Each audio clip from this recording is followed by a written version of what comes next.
That's the way you get to the next level in the X Games for 10 years. He's built for speed, he's built for air. Watch his first hit.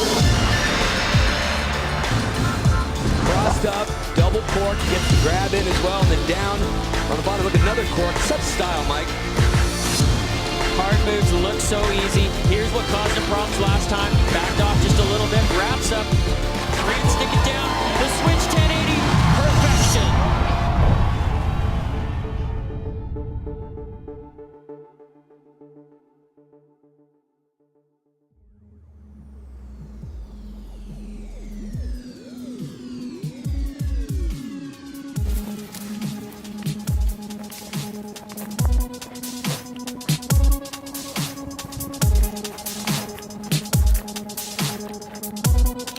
Salut, moi c'est Thomas Krief, j'ai 18 ans, je fais du ski freestyle et je viens de l'Alpe d'Huez.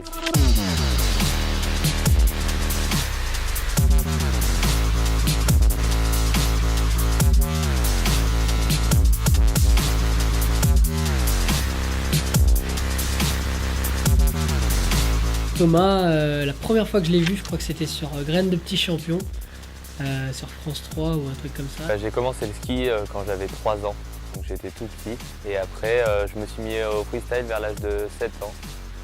Et c'est là que j'ai découvert cette discipline et j'en suis tombé amoureux entre guillemets. Petit à petit, j'ai pris goût au halfpipe et maintenant, le halfpipe c'est ma discipline phare.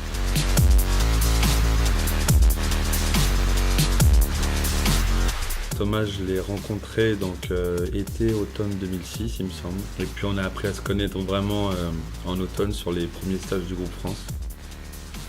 Du coup, là, c'est lié à une amitié et puis une collaboration qui fonctionne jusqu'à aujourd'hui. J'espère que ça durera. C'est un mec qui réfléchit à la manière dont il doit prendre éventuellement des risques et la manière dont ça va le faire évoluer. C'est pas une tête brûlée. Après, c'est aussi celui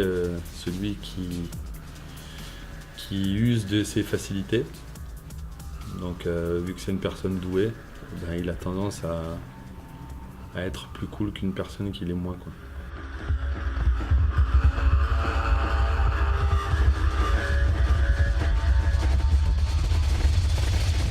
Le pipe en ski, pour moi, il est réellement né, je dirais, en 2003, quand Candide gagne les games à Aspen en pipe.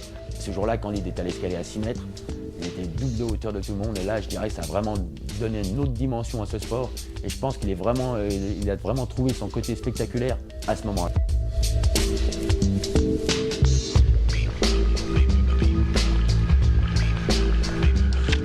Le ski freestyle, ces dernières années, c'est beaucoup professionnalisé, on va dire.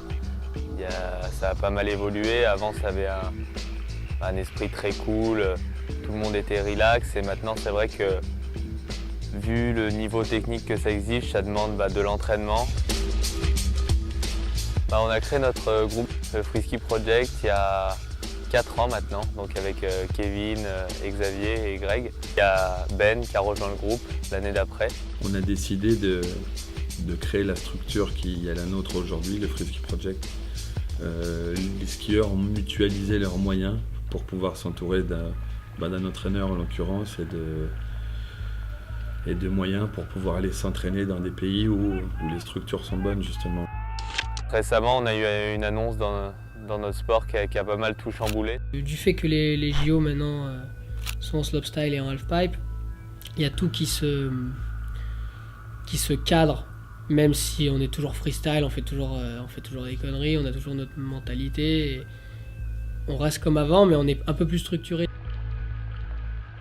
À l'arrivée des JO dans notre sport, je la vois d'un bon œil parce que ça ne fait qu'un objectif supplémentaire. Moi, je pense franchement que c'est une bonne chose. Pour la simple et bonne raison, c'est qu'on est en France. En France, c'est pas les États-Unis. Aux États-Unis, il peut peut-être y avoir que les games, ça suffit à ce que les gars soient super et une grosse notoriété. En France, le français ne jure que par une chose, les Jeux Olympiques. Et de plus, je dirais par là, c'est que pour que les budgets se débloquent au niveau de la fédération et pour aider les gamins dans les clubs, tout ça, il faut que le sport soit olympique. je suis quand même curieux de voir la manière dont ça va évoluer. Puis la responsabilité qu'on a là-dedans à garder notre sport comme il est, avec l'esprit et tout ce qu'on veut garder, quoi.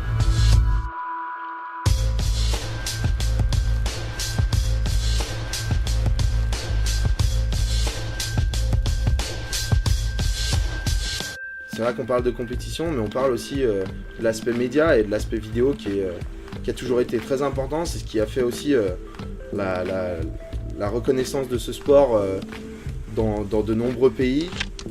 Aujourd'hui, il y a 3 sports où tu vis du film. Il y a le surf, le snowboard et le ski, parce que tu joues avec un élément naturel. C'est là que le mot free-ski prend tout son sens, c'est qu'on est quand même libre, on est libre de choisir une ligne, d'aller sauter une barre, d'aller faire un trick là ou là, et qu'on n'est pas formé à aller rider un tel truc. C'est que là, tous les jours, tu skis quelque chose de nouveau et c'est créatif et artistique. J'ai eu l'idée de Tiki TV il y a maintenant 3 ans. Donc pour créer un contenu sur internet, que les gens puissent me suivre entre guillemets toute la saison.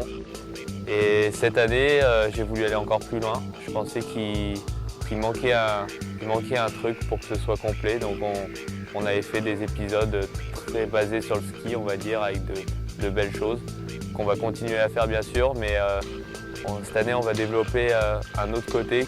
Et donc je vous laisserai découvrir ça tout au long de la saison.